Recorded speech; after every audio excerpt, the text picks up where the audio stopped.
கர்த்தர் கொடுத்த அந்த நாளுக்காய் கர்த்தரை நான் முன்னெடுத்துக்கிறேன், ஸ்தோத்தரிக்கிறேன். ஆவியின் கனியை பற்றி படித்தோம். அது ஆண்டவர் நிறையா நமக்கு கற்றுந்தார். அதுக்காண்டி ஆண்டவருக்கு நன்றி சொல்லணும். வசனத்தை இன்னும் அதிகமாக ஆண்டவருடைய ஆவியானவரோடு கூட நம்ம இடைப்பட்டு நம்ம அந்த படிக்கும்போது இந்த வசனங்கள் மூலமாக நம்மளோட கூட ஆண்டவர் நிறைய பேசுவார்.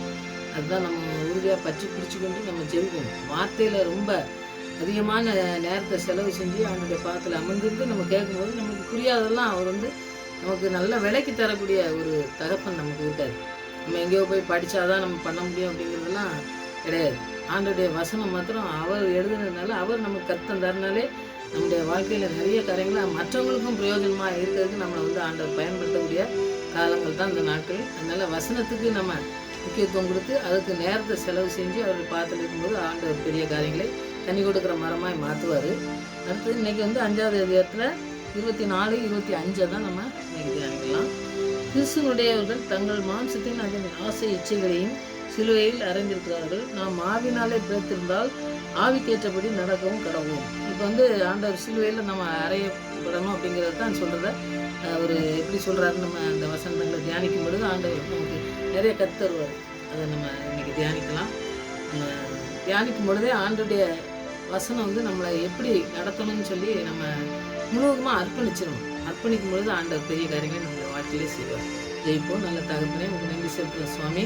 நம்மளுடைய ஆசை இச்சைகளை எல்லாம் மாம்சத்தில் வரக்கூடிய எல்லா காரியங்களையும் ஆண்டவரை சிலுவையிலே அறைய வேண்டும்னு சொல்லியிருக்கீங்க. அதனால் உங்கள் பாத்திரையை நாங்கள் எல்லாவற்றையும் வைத்து ஜெபிக்கிற பிள்ளைகளாய் காணப்பட நாங்கள் இந்த வசனம் எங்களோடு கூட பேச வேண்டுமா ஜெபிக்கிற சுவாமி. கனி கொடுக்குற பிள்ளைகளாய் மாறுவது மாத்திரமல்ல ஆண்டவரை முழுவதுமாய் முடங்களை அர்ப்பணித்து நாங்கள் ஜெபிக்கிற பிள்ளைகளாய் அநேக பிள்ளைகள் எழுப்புகிற பிள்ளைகளாய் எங்களுடைய வாழ்க்கையை மாற்றப்பட தேவன் தாமே எங்களுக்கு உதவி செய்கிற நாட்கள் மாற்ற வேண்டுமா ஜெபிக்கிற சுவாமி. நான் அந்த தகப்பனே இந்த மாதம் முழுவதும் எங்களை நடத்தினீங்களே சுவாமி, அதை நன்றி செலுத்துகிறோம். தகப்பனே இந்த மாதமும் எங்களை நடத்த போவதற்காக நன்றி செலுத்துகிறோம். நாங்கள் இந்த கருத்தில் அர்ப்பணிக்கிற சுவாமி. நீங்கள் எல்லாவற்றையும் எங்களுக்கு நேர்த்தியாக செய்து முடிக்கிற தகப்பனாக இருக்கிறபடியால் உங்களுடைய பாத்திரை அமர்ந்து இந்த வசனத்துக்கு ஆண்டவரை அதிக நேரங்களை செலவு செய்கிற பிள்ளைகளாக இந்த நாட்களில் காணப்பட தேவன் தாமே நீங்கள் உதவி செய்து வழிநடத்தமாக ஜெபிக்கிறேன். ஜெபத்துக்கு பதில் கொடுத்து வழிநடத்துகிற தேவன் எங்களோடு கூட இருக்குது என்பதை உணர்ந்து ஆண்டவரை நாங்கள் உங்களுடைய கருத்தில் அர்ப்பணிக்கிறோம். ஆவியானவர் எங்களுக்கு உதவிசயமாக ஜெபிக்கிறோம். இந்த வசனத்தையும் நாங்கள் தியானிக்கும் பொழுது எங்களோட ஆவியானவர் பேசி எங்களை நடத்தி செல்லமாக ஜெபிக்கிறோம். துதிக்கான மயமெல்லாம் அம்மாக்கே செலுத்துகிறேன். பேசுகிறச்சம் நான் ஜெபங்கள் பிதாவே ஆமென். பாடி தீர்த்து அவனுடைய வசனத்துக்கு கல்வி சொல்லலாம். இயேசு கிறிஸ்து என் ஜீவன், சாவு ஆதாயம். சாவு நமக்கு ஆதாயம் தான். ஆண்டவர்கிட்ட நம்ம ஜீவன் இருக்குது. இல்லை அந்த பாடலை நம்ம படித்து ஆண்டவர் நாமத்தை பயன்படுத்தலாம்.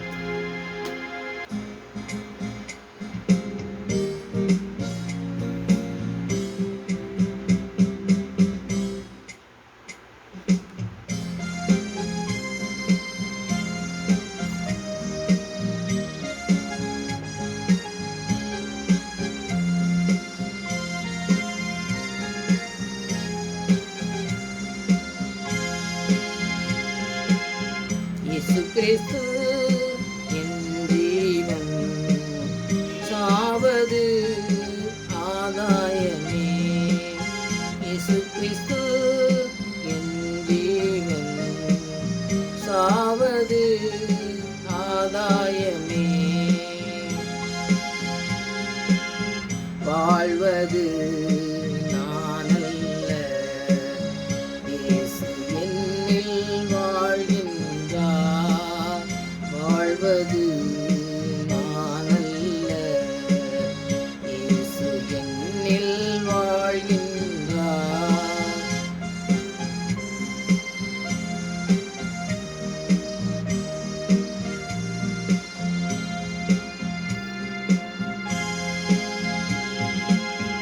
இயேசுவை நான் ஏற்றுக்கொண்டே, அவருக்குள் நான் வேர் கொண்டே. இயேசுவை நான் ஏற்றுக்கொண்டே, அவருக்குள் நான் வேர் கொண்டே. அவர் மேல் எழும்பும் கட்டடம் நான், அவர் மேல் எழும்பும் கட்டடம் நான். அசைவதில்லை, தளர்வதும் இல்லை, அசைவதில்லை, தளர்வதும் இல்லை. கிறிஸ்து என் ஜீவன், சாவது ஆதாயமே. இயேசு கிறிஸ்து என் ஜீவன், என் ஜீவன்.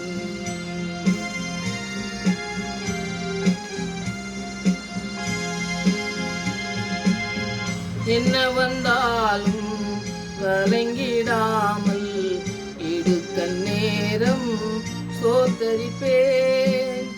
என்ன வந்தாலும் கலங்கிடாமல் இடுக்க நேரம் சோத்தரிப்பேன். அறிவை கடந்த தெய்வீக அமைதி, அறிவை கடந்த தெய்வீக அமைதி, அடிமை வாழ்வின் கேடயமே, அடிமை வாழ்வின் கேடயமே. இயேசு கிறிஸ்து என் ஜீவன், சாவது ஆதாயமே. இயேசு கிறிஸ்து என் ஜீவன், என் ஜீவன்.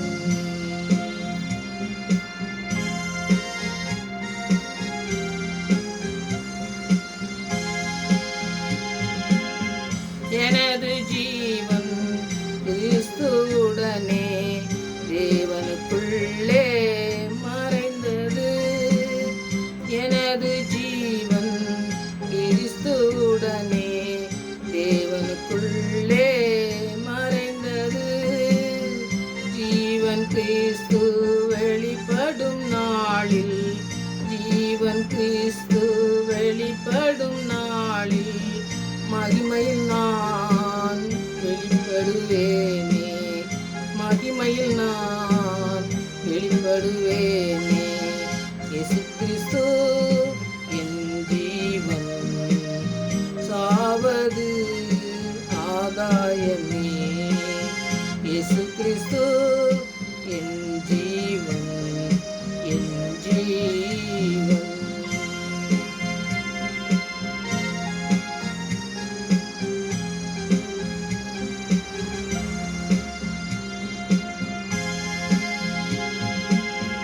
கிறிஸ்துவுக்குள்ளே இரத்தத்தினாலே பாவமன்னிப்பின் மீட்படைந்தேன். கிறிஸ்துவுக்குள்ளே இரத்தத்தினால் பாவமன்னிப்பின் மீட்படைந்தேன். அவரை அறியும் அறிவிலே வளர்வேன், அவரை அறியும் அறிவிலே வளர்வேன். அவரின் விருப்பம் செய்தே மகிழ்வேன், அவரின் விருப்பம் செய்தே மகிழ்வேன்.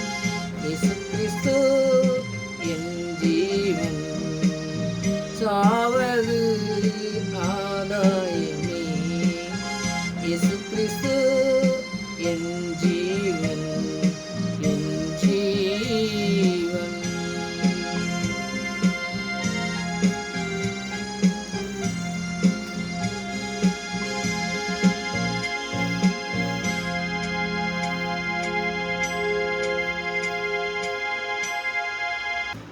கலாத்தியர் 5வது அதிகாரத்தில் 24-25 இந்த வசனத்தை நம்ம நினைக்கலாம்.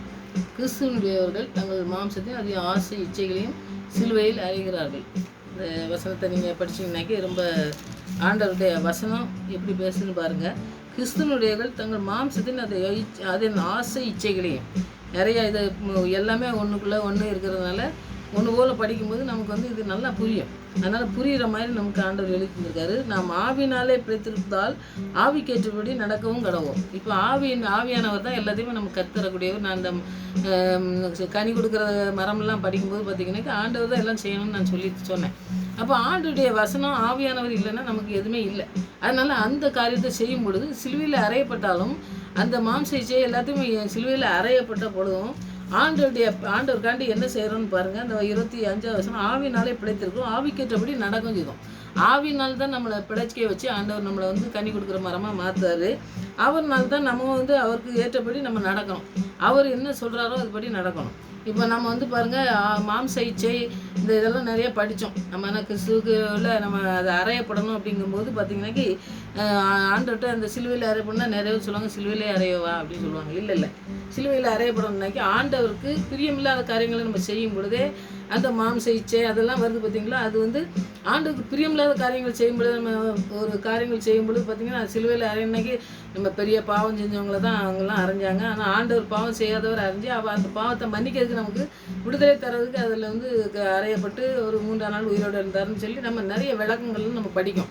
அப்போ படிக்கும்பொழுது பார்த்திங்கன்னா நம்மளை ஏன் சிலுவையில் அறையப்படணும் அப்படிங்கும்போது பவுல் சொல்கிற காரியங்களை நீங்கள் படிச்சிங்கன்னாக்கி நிறைய நமக்கு தெரியும். ஏன்னா நம்ம ஆண்டவருக்கு பிரியமில்லாத காரியத்தை பவுல் செய்யாததுக்கு தான் அந்த உதாரணத்தை சொல்கிறாரு. ஏன்னா நம்முடைய சிந்தனைக்குப்படி நம்மளுடைய மாம்ச சிந்தனைலாம் பார்த்திங்கனாக்கி அது மரணத்தில் ஒன்று விடுவோம்னு சொல்லி நம்ம பார்ப்போம். அப்போ நம்முடைய சித்தத்தின்படி அது ஆண்டவருக்கு பிரியமில்லாத காரியங்களை செய்யும் பொழுதே பார்த்திங்கனாக்கி மாம்ச இச்சைக்கு நம்ம போயிடுவோம். ஆண்டவருக்கு பிரியமில்லாத காரியத்தை செய்யும் பொழுது அதை தான் நம்ம படிக்கும். இப்போ கலாத்தியர் 2:20 நம்ம ஏற்கனவே படித்தோம். இன்னொருத்தர் படித்தாலும் அது நல்ல பரவாயில்ல, நல்ல வசனங்களை நம்ம புரிஞ்சுக்கலாம். கலாத்தியர் 2:20 வசனம், கிறிஸ்துவனுடைய கூட சிலுவையில் அறையப்பட்டேன், ஆயினும் பிழைத்திருக்கிறேன். சிலுவையில் அறையப்பட்டேன். சிலுவையில் அறையது என்னது? கொல்றதுக்கு தான். அப்போ சிலுவையில் அறையப்பட்டேன், நான் பிழைச்சிருக்கேன் அப்படிங்காரு. அப்போ சிலுவையில் எதுக்கு அறையப்படணும்? ஆண்டவருக்கு ஒப்பு கொடுக்கணும். ஆண்டவர் என்ன சொல்லியிருக்காரோ அந்த காரியத்துக்கு நான் ஒப்பு கொடுத்துருக்கேங்காரு. அப்போ பிழைச்சிருக்கேங்கும்போது நம்ம பிழைக்கத்தான் செய்வோம். நம்மளை வந்து மரணத்துக்கு கொண்டு போய் கூடாதுக்கு சிலுவையில் அறையப்படாதுக்கு ஆண்டவர் சொல்லவும் செய்யலை. இந்த வசனங்கள் அப்படி சொல்லலை. நம்ம நிறைய காரியங்கள் ஆண்டவருடைய ஆவியானவர் சொல்லும்போது நம்ம படிக்கும்போது வசனத்தில் நிறைய காரியங்களை நம்ம கற்றுக்கொள்ள முடியும். ஆயினும் பிழைத்திருக்கிறேன், இனி நான் அல்ல, இனி வந்து நம்ம கிடையாது. நம்ம ஆண்டவர்கிட்ட அர்ப்பணித்து நம்ம ஆண்டவருடைய சிலுவையில் அர்ப்பணித்து நம்ம அவர் சொல்கிறது தான் நம்ம செய்ய போகிறோம். நம்ம இஷ்டப்படி எதுவுமே கிடையாது. அதுதான் வந்து பவுல் சொல்கிறாரு பாருங்கள், நான் இல்லை, கிறிஸ்துவே என்னில் பிழைத்திருக்கிறார். அவர் தான் என்கிட்ட இருக்கார், அவர் தான் பிழைக்க வச்சுருக்காரு. அதனால் அவர் தான் என்கிட்ட இருக்காருங்கிறத ரொம்ப நல்லா சொல்லித்தராரு பாருங்கள். நான் இப்பொழுது மாம்சத்தில் பிழைத்து இருக்கிறதோ என்னில் அன்பு கூர்ந்து எனக்காக தம்மை தாமே ஒப்பு கொடுத்து தேவனுடைய குமாரனை பற்றும் விசுவாசங்களை பிழைத்திருக்கிறேன். ஆண்டவர்கிட்ட என்ன விசுவாசம் வச்சுருக்கேன், ஆண்டவருக்கு என்னத்துக்கு அர்ப்பணிச்சிருக்கேங்கிறத ரொம்ப நீங்கள் இந்த ஒரு வசனத்தை நீங்கள் தியானித்தாலே போதும், ஆண்டவர் நிறைய பேசுகிறத நீங்கள் நம்முடைய வாழ்க்கையில் கடைபிடிக்க முடியும் கண்டிப்பாக. ஏன்னா வந்து பார்த்திங்கன்னா பவுல் என்ன எப்படி சிலுவையில் அறையப்பட்டிருக்கேன், நான் பிழைச்சிருக்கேங்காரு. ஆண்டோடைய வசனத்துக்கு நான் அவருடைய விசுவாசத்தில் நான் பிழைச்சிருக்கேங்காரு. அப்போ என்ன காரியங்கள் இதெல்லாம் பாருங்கள், விசுவாசத்தில் நம்ம இருக்கணும், ஆண்டோட்ட எப்படி சிலுவையில் அறையப்படணும் அப்படிங்கிறத நம்ம சொல்லணும். அப்போ வந்து நம்ம அதுக்கு நம்ம சிலுவையில் அறையப்பட்டேன், நான் வந்து ஆண்டுகிட்ட எல்லாத்தையும் ஒப்பு கொடுத்துட்டேன் அப்படின்னு சொல்லி நிறைய சொல்லிவிட்டு நம்ம அதுபடி நடக்காமல் நம்முடைய வாழ்க்கையில் நம்ம சித்தப்படி நம்ம நடக்கிறது வந்து தவறான காரியம். இவங்க வந்து பாருங்கள், ஆண்டவர் இந்த 2வது வசனத்தை 20வது வசனத்தில் சொல்லியிருக்க வசனத்தை பார்த்திங்கன்னா, கிறிஸ்துவில் விசுவாசம் வைத்திருப்பவங்கள்லாம் என்ன செய்வாங்க அப்படிங்கிறக்கூடிய ஒரு காரியங்களை நம்ம ஒரு 2-3 காரியங்கள் நான் சொல்கிறேன். அந்த வசனங்கள் மூலமாக நம்ம படிக்கும் பொழுது அந்த வசனம் வந்து நம்மளோட கூட பேசும். அதுதான் நம்ம வசனத்துக்கு ஏற்ற அந்த காரியங்களெல்லாம் நம்ம கற்றுக்கொள்ளணுன்னாக்கி அதுக்கேற்ற வசனங்களை நம்ம தேர்ந்தெடுத்து அதை படிக்கணும். அந்த கிறிஸ்துவுக்கு விசுவாசம் வச்சுருக்கவங்கெல்லாம் தங்கள் ஆண்டவரோட கூட அவருடைய மரணத்திலும் அவர் உயிர்த்தெழுந்தலிலும் நெருங்கிய ஐக்கியம் இருப்போம். அது ஏன்னா இவர் வந்து பாருங்கள், ஊழியத்துக்கு போகும்போது எங்கே போனாலும் சரி ஆண்டவர்கிட்ட கேட்டு போனார், ஆண்டவர் நடத்தினார். அப்போ நாமளும் வந்து சிலுவையில் அறையப்பட்டவங்க ஆண்டவர்கிட்ட அர்ப்பணிச்சிருந்தோம்னாக்கி நம்ம அவளை எங்கே போக சொல்கிறாரோ என்ன செய்ய சொல்கிறாரோ அது மட்டும் தான் செய்யணும். நம்முடைய விருப்பப்படி நம்ம சொந்த விருப்பத்தின்படி எதையோ ஒன்று செஞ்சுட்டு அப்போ வந்து ஆண்டவர்கிட்ட போய் திருப்பி கேட்கக்கூடாது. ஏன்னா வந்து அதுதான் பவுல் சொல்கிறது, நம்ம சிலுவையில் அறையப்படணும்னாக்கி முழுமையாக ஆண்டவருக்கு தான் அர்ப்பணித்து நம்ம இருக்கணும். அவர்கிட்ட தான் விசுவாசம் வச்சுருக்கணும். அவரை தான் வந்து நம்ம எல்லாத்துலேயும் நம்மளை மரணத்தில் உயிர்த்தெழுதலில் எல்லாத்துலேயும் வந்து அவர்கிட்ட கூட நம்ம நெருங்கிய காரியத்தில் நம்ம இருக்கணும். அப்படிங்கிறது தான் அந்த முக்கியமான காரியத்தை அவர் சொல்கிறாரு. அவர் இருந்தார், அதுபோல் இருக்கணும். அப்போ விசுவாசம் வந்து சிலுவையில் எல்லாருமே அறையப்பட்டிருக்காங்க. நம்ம விசுவாசம் வச்சுட்டோம், ஆண்டவர்கிட்ட அர்ப்பணிச்சிட்டோம்னாக்கி பவுல் சொல்கிற காரியங்களை பாருங்கள், நாம் எல்லாருமே சிலுவையில் அறையப்பட்டோம். அப்போ நாம் எல்லாருமே அர்ப்பணிச்சிட்டோம்ங்கிறது தான் முக்கியமான காரியம். அப்போ முழுமையாக நம்ம ஆண்டவர்கிட்ட அர்ப்பணிச்சுட்டு நம்முடைய விருப்பப்படி போகவே கூடாது அப்படிங்கிறத நம்ம உறுதியாக இருக்கணும் அப்படிங்கிறத வந்து சொல்கிறாரு.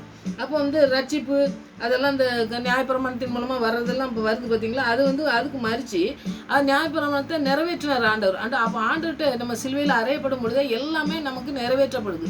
அவர் நிறைவேற்றி முடித்தது எல்லாமே நம்முடைய வாழ்க்கையில் நிறைவேற்றி முடிக்க போகிறாரு. அதனால் ஆண்டவருக்குன்னு இப்போ நம்ம பிழைச்சிருக்கோம் அப்படிங்கிறத நம்ம நியாயப்பிரமாணத்தின் மூலமாக மறித்து கிறிஸ்துவ மூலமாக தேவனுக்கு பிழைச்சிருக்கோம். ஆண்டவர் வந்து நியாயப்பிரமாணத்தை நிறைவேற்றினா தான் நாமளும் வந்து அந்த இதை நிறைவேற்றி ஆண்டவருடைய வசனத்துக்கு கீழ்ப்படுகிற பிள்ளைங்களாம் நம்ம இருக்கும்போது தேவனுக்கு பிழைச்சிருக்கோம். தேவனுக்காண்டி தான் நம்ம ஓடணும் அப்படிங்கிறதுல தான் சிலுவையில் அறையப்படுறாங்க. இப்போ மிஷினரிகள் நிறைய கதைகளை நீங்கள் படிச்சிங்கன்னா பார்த்தீங்கன்னா அவங்களுடைய சொந்த விருப்பத்தின்படி எதுவுமே செய்யவே மாட்டாங்க. ஆண்டுகிட்ட கேட்டு கேட்டு போவாங்க. போகும்பொழுது பாருங்கள் அவங்க சொந்த விருப்பத்தின்படி செய்ய ஆரம்பிக்கிறதுக்கே வரவே வராது. ஏன்னா வந்து அவங்க முழுமையாக அர்ப்பணிச்சிட்டாங்க. அப்படி நம்முடைய வாழ்க்கையில் பவுலை போலையோ மற்ற மிஷினரிகள்லாம் நிறைய பேர் நீங்கள் படிச்சிங்கனாக்கே நிறைய தெரியும். அவங்களோட வாழ்க்கையை பார்க்கும்போது நமக்கே கண்ணீர் வரும். ஏன்னா அவங்க வாழ்க்கையில் நடந்த மாதிரி நம்மளும் நடக்க முடியுமா அப்படிங்கிறதுல கேள்விக்குறியாக இருந்தாலும் நம்ம செய்யணும் அப்படிங்கிற ஒரு தீர்மானம் எடுத்து ஆண்டுகிட்ட அர்ப்பணித்தோம்னா நாமளும் அந்த வழியில் வந்து செய்ய முடியும் அப்படிங்கிறத நம்ம அந்த மிஷினரி கதைகள்லாம் படிக்கும்போது அந்த படங்கள்லாம் நிறையா இருக்குதுங்க. அதெல்லாம் நீங்கள் பார்த்து நீங்கள் இது பண்ணிங்கன்னா நல்லா அந்த உணர்வு வரும் நமக்கு. அவங்கெல்லாம் எப்படி இருந்திருக்காங்க பாருங்கள், எவ்வளோ கஷ்டப்பட்டு ஆண்டுடைய வசனத்தை சொல்கிறதுக்கு எவ்வளோ கஷ்டப்பட்டு போயிருக்காங்க. நாம் எப்படி என்ன செய்கிறோம் அப்படிங்கிறத பார்த்து நம்ம அந்த உணர்வு வந்து நமக்கு வர்றதுக்கு அந்த அவங்கள மிஷினரி கதைகள் மிஷினரி படங்கள்லாம் நிறையா வந்து நீங்கள் பார்த்து அதன்படி நீங்கள் ஜெபிங்க. ஆண்டவர் நல்லா பயன்படுத்துறதை நம்முடைய வாழ்க்கையிலும் செய்வார் ஆண்டவர். ரெண்டாவது பாருங்கள், கிறிஸ்துவனுடைய கூட சிலையில் அறையப்பட்டிருக்கோன்னு சொன்னோம்னாக்கி இப்போ அவருடைய உயிர்த்தெழுதல் மூலமாக நமக்கு ஜீவன், அவர் வந்து நம்ம ஜீவன் தந்து அவரோட கூட தான் நமக்கு பிழைச்சிருக்காரு. அதனால் பரிசுத்த ஆவியை தந்திருக்காரு நமக்கு. பரிசுத்த ஆவியின் மூலமாக கிறிஸ்துவில் உயிர்த்தெழுத அந்த ஜீவனை தந்திருக்காரு நமக்கு. பரிசுத்த ஆவி நமக்கு வரும் பொழுது பலன் நடந்து எல்லாருக்கும் சாட்சியெல்லாம் இருப்பீங்கன்ட்டு ஆண்டவர் சொன்னதை நம்ம அப்போஸ்தலர்ல படிக்கும். அதனால் அந்த வசனத்தின் மூலமாக படிக்கும் பொழுது ஆண்டவருடைய ஜீவன் நம்மளோட கூட இருக்குது. நம்ம ஜீவனை அவர்கிட்ட கொடுக்கும் பொழுது அவர் நம்மளோட கூட இருந்து நம்மளை பிழைக்க வைக்காரு, நம்மளை வழி நடத்துகிறார், நமக்கு எல்லாமே கற்றுக்க தருகிற நல்ல தகப்பன். நமக்கு எது தெரியலையோ உடனே போய் நம்ம வந்து ஒரு மனுஷங்கிட்ட போய் கேளுங்க. நீங்கள் சில நேரத்தில் சொல்லி தருவாங்க, சில நேரத்தில் சொல்ல மாட்டாங்க. நான் ஒரு செய்தி கேட்டேன், அவங்க சொன்னாங்க நம்ம ஆண்டவர்கிட்ட போய் எப்போ பார்த்தாலும் பாருங்கள் ஒரு ஆண்டவர் டயர்டாக இருக்குது அப்படின்னு சொல்லிட்டு ஒரு இருக்கும்போது பாருங்கள் அப்பவும் போய் ஒரு இடத்துல ஒரு என்ன ஆண்டவரை என்னன்ட்டு சொல்லி கேட்கும்பொழுது பதில் சொல்லக்கூடிய ஆண்டவராக இருக்கார். ஆனால் நம்முடைய வாழ்க்கையில் பார்த்திங்கன்னாக்கி நம்ம ஒரு ஊழியம் பண்ணிட்டோ ஏதோ பண்ணிவிட்டு நம்ம ஒரு டயர்டாக அந்த மாதிரி இருக்கும்பொழுது யாராவது ஃபோன் பண்ணி நீங்கள் இந்த மாதிரி எனக்கு ஏதோ ஒன்று உதவி செய்யுங்க அப்படின்னு சொல்லும் பொழுது நம்ம என்ன இவ்வளோ நாம செஞ்சுட்டு வந்திருக்கோம் இப்போ என்ன அப்படின்னு சொல்லி நம்ம தட்டி கழிப்போம். ஆனால் வந்து ஆண்டவர் அப்படி செய்யவே இல்லை சொல்லி அவர் செய்திட சொன்னார். ஏன்னா ஆண்டவர் எப்போவுமே பாருங்கள் ஆயத்தமாக இருக்கார், நமக்கு உதவி செய்கிறவராக நம்மளை நடத்துகிறவராக இருக்கார். நம்ம மனுஷங்கிட்ட போய் நம்ம இந்த காரியத்தெல்லாம் நம்ம சொன்னோம்னாக்கி அவன் வந்து ஏதோ ஒரு நேரம் செய்வான் ஒரு நேரம் செய்ய மாட்டான். ஆனால் ஆண்டவருடைய வசனத்துக்கு ஆண்டவருடைய பாதத்தில் இருந்து நம்ம அர்ப்பணிச்சிருக்கும் பொழுது அவர் நம்மளை பிழைச்சிருக்கார், நம்மளை ஜீவன் தருகிற ஆண்டவர். நமக்கு ஜீவனை தந்திருக்காருன்னா எதுக்கு நம்மளை ஜீவனோட வச்சுருக்காரு, நம்மளை எதுக்கு தாயின் கருவிலே நம்மளை தேர்ந்தெடுத்து நம்மளை வச்சுருக்காரு. நம்ம எங்கேயோ இருந்தோம், நமக்கு ஒன்றுமே தெரியாது, நமக்கு ஒன்றுமே புரியாது. அப்படி இருக்கும் பொழுது நம்மளை தேர்ந்தெடுத்து ஆண்டவர் நமக்கு கற்றுத்தந்து நம்மளை நடத்துகிறாருன்னா அதற்கு நம்ம சாட்சியுள்ள பிள்ளைகளாக வாழணும் அப்படிங்கிறது தான். நமக்கு வந்து வேறு ரகசியங்கள் தெரியாமல் இருக்கலாம், ஆனால் வந்து ஆண்டவருடைய ஆவியானவர் நம்மளோட கூட இருக்கிறதுனால நம்ம கற்றுத்தராரு. அதை தான் நம்ம பேசுகிறோம், நம்ம சொல்கிறோம் மற்றவங்களுக்கு சொல்லும் பொழுது ஆண்டவருடைய ஆவியானவரை மேன்மைப்படுத்தணும். ஆண்டவரே நீங்கள் எனக்கு கொடுத்துருக்க ஆவியானவரை நான் வந்து ஆண்டவரே நல்லா பயன்படுத்தக்கூடிய பிள்ளையாக நான் மாறணும். ஆண்டவரே அதை வந்து வேஸ்ட் பண்ணக்கூடாது, நான் எனக்கு உதவி செய்யுங்க அப்படின்னு சொல்லி ஆவியானவர்கிட்ட நம்ம ஜெபிக்கும் பொழுது அவர் நம்மளோட கூட இருந்து பேசுகிறத நம்ம உணர முடியும். மற்றவங்களோட நம்ம சொந்த விருப்பத்தின்படி பேசுகிறதும் ஆவியானவர் சொன்னபடி நம்ம பேசும்பொழுதும் அவங்களுக்குள்ள ஒரு கிரியை பண்ணி ஆண்டவர் அவங்களுக்கு ஒரு விடுதலை தருவதை நம்ம பார்க்க முடியும். அதனால் அப்படி செய்யக்கூடிய காரியங்களை இந்த வசனத்தை மற்றவங்கள்ட்ட சொல்லும்பொழுது நம்ம செய்யணும். ஆண்டவர் பெரிய காரியங்களை செய்வார். அடுத்ததான் நமக்கு வந்து தேவனுடைய குமாரன் மேலும் நம்ம நம்பிக்கை வச்சு உறுதியான நம்பிக்கை அன்பு அந்த தேவ பக்தி எல்லாம் வந்து அவர்கிட்ட இருந்து தான் நமக்கு இந்த இது வருது. ஏன்னா வந்து நம்ம சொந்த விருப்பத்தின் படிலாம் ஆண்டவர்கிட்ட வந்து நம்ம அன்பாக இருக்கணும், நம்ம வந்து அவர்கிட்ட நம்பிக்கையாக இருக்கணும் அப்படிங்கிறதுலாம் நமக்கு தேவ பக்தியாக இருக்கணும் அப்படிங்கிறது நமக்கு தன்னால் வர்றதுக்கு வந்து சும்மா நம்ம ஏதோ செய்வோம் அவ்வளோதான். ஆனால் வந்து ஆண்டுடைய ஆவியானவர் நம்மளோட கூட இருக்கும் பொழுது இவைகளெல்லாம் நமக்கு சொல்லித்தந்து நம்ம நடத்தக்கூடிய ஒரு நல்ல தகப்பன் இருக்கார். அதனால் சிலுவையில் அறையப்படுதோம் நம்ம நினைக்க ஆவியானவர் ஆளுகைக்கு அவருடைய ஆளுகைக்கு நம்ம ஒப்பு கொடுக்கும் பொழுது ஆவியானவர் நம்மளை வழி நடத்துறதை நம்ம பார்க்க முடியும். அந்த காரியத்தை நம்ம செய்கிறதுக்கு ஆண்டவர்கிட்ட அர்ப்பணித்து நம்ம ஜெபிக்கணும். ஆண்டவர் பெரிய காரியங்களை இந்த நாட்களில் செய்வார். சிலுவையில் அறையப்படுதோம் நம்மனைக்கு ஆண்டவருடைய வார்த்தைக்கு முதலாவது கீழ்ப்படியணும். ஆண்டவருடைய வசனத்துக்கு கீழ்ப்படியது மாத்திரம் இல்லை, ஆண்டவரோட ஐக்கியம் வைக்கணும். அவருடைய அன்பு வச்சு அவர்கிட்ட நம்பிக்கை வச்சு அவர்கிட்ட தான் நம்ம எல்லாத்தையுமே அவர் உண்மை உள்ளவர். அவர் எல்லாவற்றையும் நமக்கு செய்ய நல்ல தகப்பன். நம்மளோட கூட இருக்காரு. அவருடைய பாதத்தில் நம்ம எல்லாத்தையும் அர்ப்பணித்து அவருடைய சித்தத்துக்கு நம்ம அர்ப்பணித்து ஜெபிக்கும் பொழுது நம்முடைய விருப்பத்தை விட்டுட்டு அவருடைய நீங்கள் உங்கள் சித்தம் என்ன ஆண்டவரை அதை செய்யுங்கன்னு சொல்லி நம்ம ஒப்பு கொடுக்கும்பொழுது நம்முடைய வாழ்க்கையில் நேர்த்தியான பாதையிலே ஆண்டவர் நடத்தக்கூடிய காரியங்களை செய்வார். அதனால் உறுதியாக பற்றி பிடிச்சுக்கொண்டு நம்ம ஆண்டவருடைய வசனத்தை பிடிச்சி அவருடைய வார்த்தைக்கு முழுமையாக அர்ப்பணித்து இந்த சிலுவையில் அறையப்படுறதுனால அவருடைய விருப்பத்துக்கு முழுமையாக நம்ம அர்ப்பணித்து ஜெபிக்கிறது தான் அந்த பவுலும் சொல்லியிருக்காரு. அது மாதிரி செஞ்சோம்னாக்கி ஆண்டவர் பெரிய காரியங்களை செய்வார். அடுத்தது ரோமர் 6வது அதிகாரத்தில் 6வது வசனத்தை நீங்கள் படித்து பார்த்தீங்கன்னாக்கி அதில் நிறையா காரியங்கள் இருக்குது பாருங்கள். இந்த 6வது வசனம் நாம் இனி பாவத்துக்கு ஊழியம் செய்யாதபடிக்கு, இப்போ பாவத்துக்கு ஊழியம் செய்தபடி பாவ சரீரம் ஒழிந்து போகும் பொருட்டாக நம்முடைய பழைய மனுஷன் அவரோடு கூட சிலுவையில் அறையப்பட்டான் என்று அறிந்திருக்கிறோம். பாருங்கள், இப்போ என்ன சொல்கிறாருன்னு பாருங்கள். பாவத்துக்கு ஊழியம் செய்வாங்களா? பாவம்னால என்னது? ஆண்டவருக்கு பிரியமில்லாத காரியங்களை செஞ்சு ஆண்டவருக்கு கீழ்ப்படியாமல் இருக்கிறது தான் பாவம். ஏன்னா பாருங்கள், சில இடத்துல தவறு செய்யும்போது அதை ஆண்டவர்கிட்ட தான் நம்ம ஜெபிக்கணும். மற்றவங்கள்ட்ட நம்ம சொல்லி அதை செய்யறதுக்கு தவறான காரியங்கள் நம்ம செய்யக்கூடாது. ஏன்னா பாவம் செய்கிறதுனால பாவத்துக்கு ஊழியம் செய்யாதபடிக்கு அப்படிங்கிறதுனா இவர் யார்கிட்டையுமே அவரே கடைசியில் சொல்லுவார், நான் எப்போவுமே என் கையினால் உழைச்சி தான் சாப்பிடுவேன், நான் யார்கிட்டையுமே நான் பணத்தை கொடுன்னு சொல்லியோ மற்ற நான் சாப்பிட்றதுக்கோ மற்ற எதுக்கோ நான் நிற்கவே செய்யலம்பார்.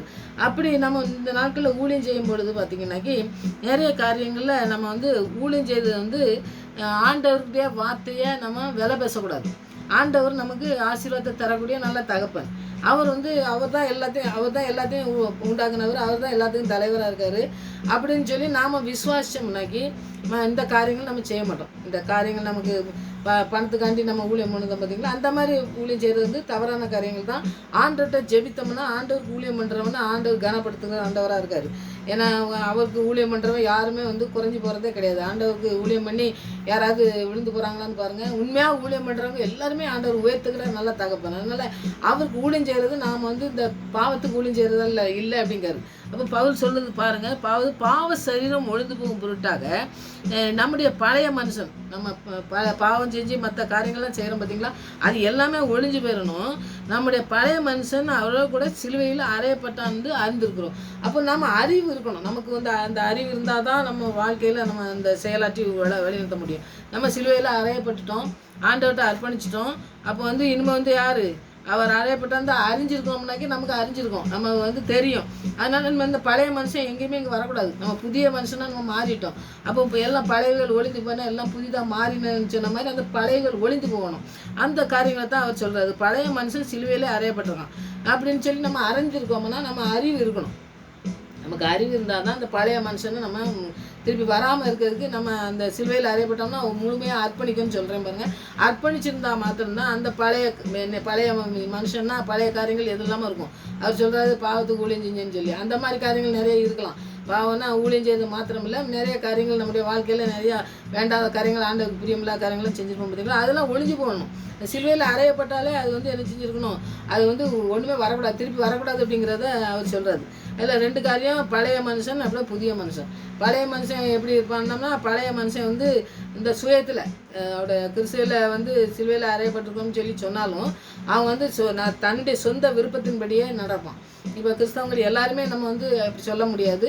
ஆனால் சிலர் நம்ம சுயத்தில் நம்ம நடக்கும் பார்த்தீங்களா, அந்த காரியத்தில் நம்ம நிற்கக்கூடாது அப்படிங்கிறத அவர் சொல்லாது. அப்புறம் பாவ சரீரம் தான் அந்த மாதிரி காரியத்தெல்லாம் செய்யுது.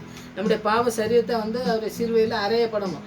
நமக்கு சிந்தனைகள் நம்முடைய செயல்கள் அதெல்லாம் வரும் பொழுது ஆண்டவருடைய வார்த்தைக்கு நம்ம போகணும். வார்த்தையில் இருக்கும் பொழுது நம்ம காரியங்கள் பழைய மனுஷன் பழைய வேண்டாத காரியங்களை செஞ்ச காரியங்கள் எதுவுமே திரும்பி வரக்கூடாது அப்படிங்கிறதுல தான் புதிய மனுஷனாக மாறக்கூடிய காரியங்கள் நம்ம செய்தோம். பாவ இச்சை அந்த இதெல்லாம் ஆளுகை செய்யறதுக்கு மனுடைய சரீரத்தை ஒப்பு கொடுக்காங்க பார்த்தீங்களா. அப்படி ஒப்பு கொடுக்கும்போது அந்த சுயம் தான் கிறிஸ்துவோட இருக்கும். அந்த சுயத்திலே கிறிஸ்துவ நான் ஆளுகை செய்தேன் சிலுவையில் அறையப்பட்டிருக்கேன்னு சொல்லுவாங்க. ஆனால் இல்லை, சுயம் நம்ம சாகணும். சுயத்தின் அந்த பாட்டே ஒன்று இருக்குது, சுயம் என்னில் சாம்பலாய் மாறணும். சுத்த ஆவி என்னையில வரணும் அப்படின்னு சொல்லி பாடல் கூட இருக்குது. அந்த மாதிரி நம்ம பாடலை பாடுறோம், ஆனால் அதுபடி நடக்கிறோமா? அது எதுக்காக எழுதியிருக்காங்கன்னா, நிறைய பாருங்கள் கருத்துள்ள பாடல்கள் நிறைய இருக்குது. அவங்கெல்லாம் வசனத்தை வச்சு எழுதி தந்திருக்காங்க நமக்கு. அந்த வசனத்தின் மூலமாக நம்ம ஆண்டவர்கிட்ட ஜெபிக்கும் பொழுது நிறைய காரியங்களை நம்ம கற்றுக்கொள்ள முடியும். அதனால் பாவ இச்சைகள் வரும்பொழுது தான் இந்த பழைய மனுஷன், இந்த பாவ சரீரம்லாம் சுயத்தில் போகும், ஆண்டவருக்கு பிரியமில்லாத காரியத்தை செய்யும். அந்த காரியத்தை செய்யாமல் இருக்கிறதுக்கு ஆண்டவர்கிட்ட ஜெபிக்கணும். புதிய மனுஷன்னாக்கி புதிய மனுஷ சரீரத்தை ஆளி செய்தது அதை ஆண்டவர் தான். பாவத்திலேருந்து அடிமையாக இருந்த நம்மளை அவர் அடிமைத்தனத்துலேருந்து அந்த அடிமைத்தனத்தை நீக்கி அவருக்கு அந்த பழைய மனுஷன்லாம் ஒழிச்சு நமக்கு புதிய வாழ்வை தந்து புதிய ஜீவனை புதிய சரீரத்துலலாம் நம்ம ஆண்டவர்கிட்ட நம்ம வேறு எதுக்குமே இடமே கொடுக்கக்கூடாது. சரீரம் ஜீவன் எல்லாமே ஆண்டவர் தந்தது. அதனால் இந்த பழைய மனுஷன் நம்முடைய வாழ்க்கையில் வராமல் இருக்கிறதுக்கு நம்ம ஆண்டருடைய சிலுவையில் அறையப்பட்ட அந்த நிலைமையில் நம்ம இருக்கோம்னு சொல்லி நம்ம முழுமையாக அர்ப்பணித்து ஜெபிக்கிற பிள்ளைங்களாக இருக்கணும். அப்போ தான் நம்முடைய வாழ்க்கையில் அந்த சிலுவையில் அறப்பட்ட அந்த பிள்ளைகளாக நம்ம வாழுவோம். அப்படிங்கிறத வாழ்க்கையில் நம்ம உறுதியாக நின்று நம்ம ஜெபிக்க முடியும். அந்த ஜெபத்தை நம்ம செய்தோம்னாக்கி ஆண்டவர் பெரிய காரியங்களும் நம்முடைய வாழ்க்கையில் செய்வார்.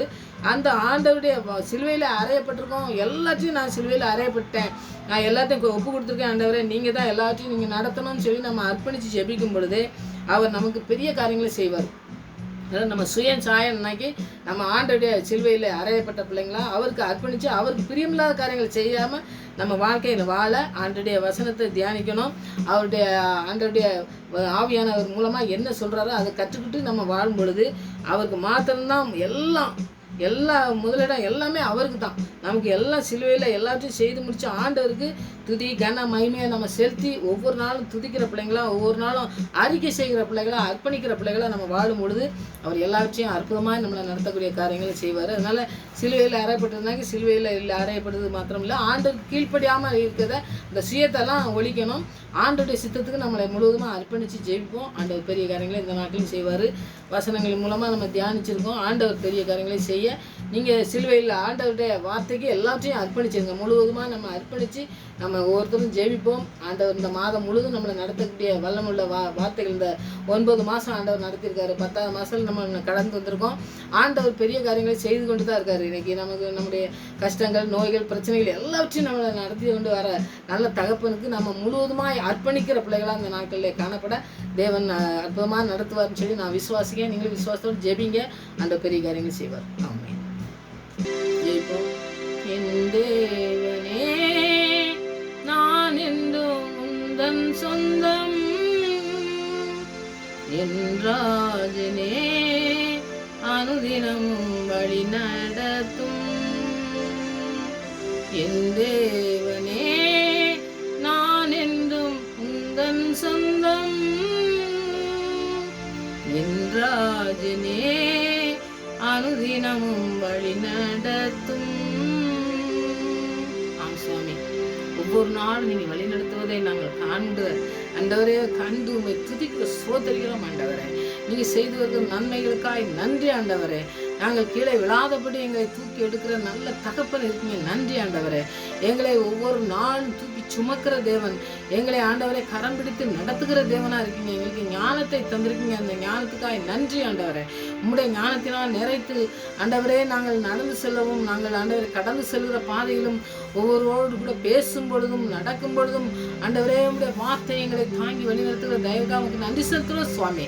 எங்களுடைய வாழ்க்கையில் இருக்க குறைகளை எல்லாம் நிறைவாக்கி ஆண்டவரே பழைய விஷயங்கள் எல்லாம் வெளியவும் புதிய மனுஷனாய் மாற்றப்பட்ட பிள்ளைகளாக நாங்கள் காணப்பட எங்களுடைய வாழ்க்கையை முற்றிலுமாய் நம்முடைய ஆண்டவரை கரத்திலே நம்முடைய பாதத்திலே அமர்ந்திருந்து நாங்கள் செபித்து அந்த ஆசீர்வாதத்தை சுதந்திரத்துக் கொள்கிற பிள்ளைகளாய் காணப்பட எங்களுடைய வாழ்க்கையை மாற்றமா ஜெபிக்கிறேன் ஆண்டவரே.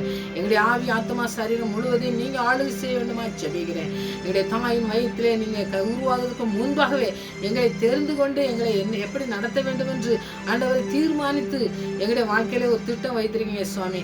அந்த தீர்மானத்தின்படி உங்களுடைய சித்தத்தின்படி எங்களுடைய வாழ்க்கையை ஒவ்வொருடைய வாழ்க்கையும் நிறைவேறத்தக்கதாய் நாங்கள் உங்களுடைய கரத்திலே அர்ப்பணிக்கிறோம் சுவாமி. நீங்கள் அற்புதமாய் நடத்துவதை நாங்கள் கண்டு ஆண்டவரே உம்மை துதிக்கவும், உம்மை போற்றவும், உம்மை புகழவும் எங்களுக்கு தந்திருக்கிற அந்த வாய்ப்புகளுக்காக நன்றி செலுத்துகிறோம். தடை செய்கிற சத்துருவின் எல்லா திட்டங்களுக்கும் எங்களை விலக்கி காத்து ஆவியானவர் எங்களை உருவாக்கி எங்களை வழிநடத்த வல்லமுள்ள வாசனம் எங்களோடு கூட வார்த்தைகள் இருக்கிறபடியால் அந்த வசனத்திலே நாங்கள் நீடித்து நிலைத்து நிற்கத்தக்கதாய் என் தேவன் தாமே கிருபை செய்யணுமா செபிக்கிறோம். இந்த நாட்களிலே ஆண்டவரே நாங்கள் படித்த வசனத்தின் மூலம் ஆண்டவரே இந்த பவுலை எப்படி நடத்தினோம் அதுபோல எங்களையும் வாழ்க்கையிலே நடத்த வேண்டுமா செபிக்கிறோம். சுயங்களை ஆண்டவரே சிலுவையிலே நாங்கள் அறையத்து ஆண்டவரே அறையப்பட்ட பிள்ளைகளாய் நாங்கள் தகப்பனே எங்களுடைய வாழ்க்கையிலே முற்றிலுமா உம்முடைய பாத்திலே அமர்ந்திருக்கிற பிள்ளைகள் உங்களுடைய வார்த்தைக்கு கீழ்ப்படுகிற பிள்ளைகளாய் உங்களுடைய சித்தத்துக்கு அர்ப்பணிக்கிற பிள்ளைகளாய் காணப்பட அநேக பிள்ளைகளை எழுப்பு போறதுக்காக நன்றி செலுத்துறோம். கேட்கிற பிள்ளைகளுக்கு அப்படியே நீ செய்து வழிநடத்த போறதுக்காக நன்றி செலுத்துறோம். ஆண்டவரே எங்களை ஜெபத்துக்கெல்லாம் பதிவுபடுத்த முடியும்னா நன்றி தகப்பனே. நீங்க கூட இருக்கிறபடியால் நன்றி செலுத்துறோம். ஆண்டவரே நம்ம நடத்த போறதுக்காக நன்றி. நீங்க ஆசீர்வதித்து வழிநடத்தமா செபிக்கிறோம். ஒவ்வொருடைய வாழ்க்கையிலும் ஆண்டவரே நீ செய்ய இருக்கிற உங்களுடைய திட்டங்களை நிறைவேற்றி தரவன்மா செபிக்கும். உங்களுடைய சித்தத்துக்கு அர்ப்பணிக்க பிள்ளைகளை அர்ப்பணித்து ஆண்டவரை வாழ ஆண்டவரை ஒவ்வொரு பிள்ளைகளுடைய இருதயத்திலும் நீ ஆண்டவரை நீங்க கிரியை செய்ய வேண்டுமா செபிக்கிற ஆண்டவரை எப்படியே செய்து வழிநடத்த போறதுக்காக நன்றி செலுத்துறோம். ஜெபத்துக்கு பயிர்த்தோம்னா நன்றி. மறுபடியும் சமூகத்தில் வருமாறு எங்களை காத்து வழிநடத்தமா ஜெபிக்கிறேன். துதி கனமாய் எல்லாமே செலுத்துறேன். ஏசுரச்சை நான் ஜெபங்கள் நல்ல பிதாவே. ஆமென்.